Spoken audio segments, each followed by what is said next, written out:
So, ayun na nga mga ka-churchar. Ayan, lalabas muna tayo. Actually, nasa labas na tayo. Ayan, kasi may pupuntahan lang ako. At mayroon lang akong pipil upan na papers na doon lang. Medyo malayo lang na konti. Pero kaya naman lakarin. Kasi nga dito ako sa UAE. And good news, malamig na siya. Hindi na sobrang init ngayon. So, tara, samahan niyo ako. So, ayan, patawid na tayo ng kabilang kalye. Ayan, maaga pa guys dito. It's already 8:35 in the evening. Maaga pa. Kaya marami pang sasakyan. Marami pang tao sa labas. So safe pa tayong lumabas. So antayin lang tayong mag-green para tayo ay makatawid na.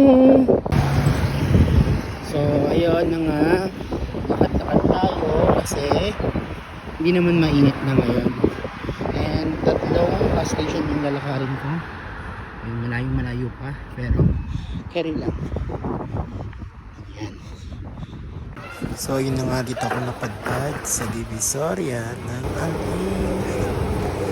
Nakakatuwa lang kasi ang dami pwedeng bilhin na kapag and hindi ko expect na ganun siya.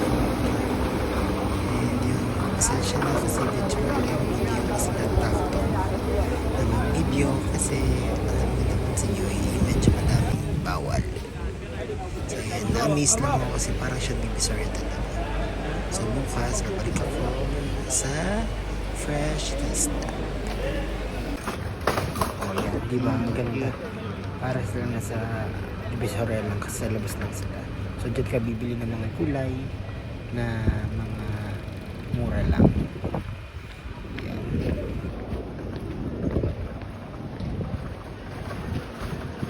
Ito yung sample nung loob ng palengke nila.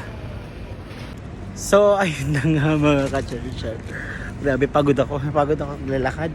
So yun, natuklasan ko na yung Divisoria nila dito. In fairness, ang mumura ng bilihin. So kung may mga handaan ka dito, pwede ka dito bumili. Eh since ngayon, ang bala ko kasi pupuntahan ko yung isdaan. So sabi sa akin is morning daw marami. Morning daw bagsakan ng isda. So ngayon, nabutan ko yung bagsakan dito ng gulay. Grabe yung mura ng gulay. Imagine yung sibuyas is 1 dirham per kilo ha. Kasi sa market, dun sa mga Al-Ain, sa mga Carrefour, pumapatak siya ng 1.75 or 2 dirhams na ganyan. Sayang din, no? Then yung garlic nila, isang bugkos 7 dirhams. Siguro pumapalo siya ng 1.3 or 1.5 kilo. So pwede na. So yun, medyo na hayo lang ako kasi nga ang daming nagbebenta. Para siya talagang Divisoria. Makita naman niyo sa video, di ba? So ayun, hawa ng Diyos, nakabili ako ng dilis. Alam niyo magkano to? 5 dirhams only. 5 dirhams lang siya. So hindi ko na pala kailangan magpadala from Philippines kasi nga dito pala makakabili na pala ako ng mga dried fish. So hindi ko gaano na videoan yung iba kasi nga gadalawang isip ako kasi baka bawal kasi nga sa UAE ako, so hindi naman lahat safe. So mas maganda na nag-iingat pa rin tayo. So yun lang guys, and pauwi na rin ako sa bahay. I hope na nag-enjoy kayo sa vlog ko. Charis.